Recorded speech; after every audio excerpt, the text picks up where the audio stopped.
الخوت السلام عليكم ومرحبا بكم مكملين في قناة بوعسير سبورت، قناة اللي كتجيبكم بأي جديد بأي ردة فعل بما يخص الكرة العالمية والعربية. اليوم غادي نشوفوا جن جنون الإعلام المجاور أو الجيران بطبيعة الحال على ملعب بطبيعة الحال ابن بطوطة الجديد، وكذلك على ملعب مولاي الحسن في الرباط اللي هو ملعب رائع ورائع جدا. خويا قبل ما نبداو نقول لك، إذا كنتي أول مرة كتشوف هذه القناة الصغيرة المتواضعة تقدر تولي واحد من العائلة ديالنا الصغيرة وكليكي على ديك أبوني اللي هي حمراء غادي ترد بيضاء كي وجهك زوين. وغادي نبداو الفيديو بلا ما نطول عليكم بدون مقدمات طويلة.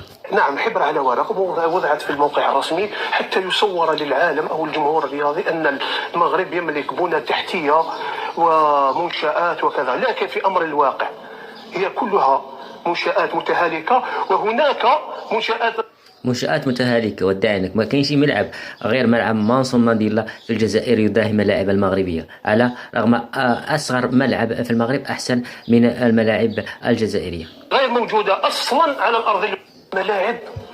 ملعب مولاي الحسن والله هو مصري كيوجه رسالة شديدة اللهجة للإعلام الجزائري وكيرد عليهم بالطريقة ديالو. بيشككوا فيه ويقول لك صدقوني من اخبار ومصادر موثوق منها ان ملعب مولاي الحسن مش هيتم ولا هيفتتح غير في كاس العالم 2030، ومش هيحضر كان 25. ورغم كده يقول لك ايه، الفيديوهات موجوده بالمناسبه ليهم، يقول لك النهارده سمعنا خبر موثق. ايه الخبر الموثق والمصدر الموثوق منه؟ يقول لك ملعب طنجة الكبير اللي هو في ساعه ملعب طنجة الكبير اللي غادي توقف فيه مباراة افتتاحية منتخب المغرب أمام منتخب موزمبيق وكذلك منتخب أوغندا. 85,000 مقعد اللي انتوا فاكرينه خلاص خلص واتشطب، كل ده ملوش أي أساس من الصحة. كان 25 هيجي وهيتلعب على الملاعب القديمة، يعني ملعب طنجة الكبير اللي احنا بنشوفه صوت وصورة على القنوات المغربية الرياضية والمغربية وتي ان تي ومعظم القنوات والسعودية ومعظم القنوات كلها المغربية. ده انا منزل القنوات يا راجل مخصوص، ده انا منزل القنوات مخصوص عشان متحية للشعب المصري وللصحافة المصرية اللي كتبع القضية المغربية في شتى أنواعها السياسية أو الرياضية والدعم الكبير لها. نقدر نشوف ملعب طنجة ولا ملعب بن سلمان ولا ملعب الأمير مولاي عبد الله، ولا الماتش بتاع المغرب اللي هو بتاع إن شاء الله هيكون مع موزمبيق، ولا ماتش المغرب اللي هو بتاع الفوتوسال هشام الدقيق. أنا منزل لكم بصراحة عشان أتفرج على معظم المباريات المغربية.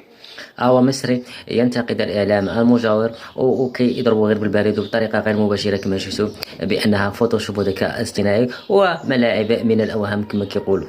أنا خلاص قاعد لكم، فالنهارده لما اجي اروح واشوف الناس دي بتتكلم على ان ملعب طنجة الكبير ما خلصش، اقول لك تعالى هنا اقول لك امال اللي احنا شايفينه بالاضاءات الخياليه بالشاشات العملاقه ده ملعب يا جماعه والله العظيم ملعب منافس قوي لاوروبا، والله بجد مش على ملعب راه كيشبه ملعب توتنهام في لندن الخوت، بنفس المعايير بنفس تغليفة السقف بنفس التجهيز والشكل ديالو الخارجي. ملعب توتنهام الخوت من كلكم تقلبوا على ملعب توتنهام في لندن وغادي يبان لكم التشابه الكبير. بس اللي هو 85,000 مقعد ولا بتاع، لا ولا الشكل الاسطوري، التنفيذ افضل من التصميم.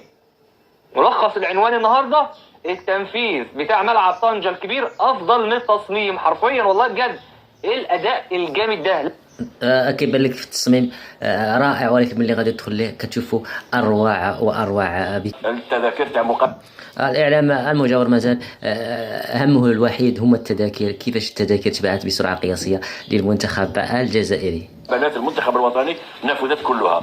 اليوم انت تتصور مراد، هل تتصور انت شكون اللي راح يشري التذاكر تاع المقابلات تاع المنتخب الوطني؟ يقولوا رسميا، يقولوا مراد، هل تتصور انت بان مثلا الجمهور تاع الانصار تاع منتخب بوركينا فاسو جاو شراو التذاكر تاع منتخبنا الوطني؟ هل تظن انت غينيا الاستوائيه جاو شراو كل التذاكر داوهم؟ انا ما نظنش بلي نفذت التذاكر، لان هنا كاين امور راهي تطبق.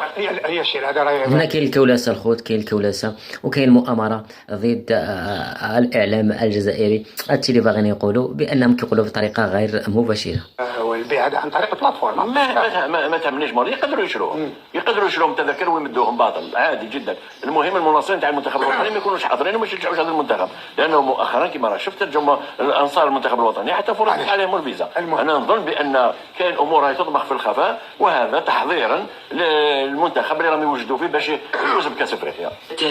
هذا تحضيرا الخوت يعني لفوز المنتخب بكأس افريقيا. هادشي اللي باغي يقول الاعلام الجزائري كما تشاهدون وسمعتم باذنكم الخوت، كما كتشوفوا كيقولوها بطريقه غير مباشره، وكيتهموا المنتخب المغربي من الان بالمؤامره والكولسه من اجل الفوز بكأس افريقيا، لاش باش يضغطوا بضغط كبير على المنتخب المغربي ويخرج التركيز ديالو خارج المنافسه، ويقول لك سيدي بان المنتخب المغربي ما يفوزش بهاد كاس افريقيا الخوت كما كتسمعوا.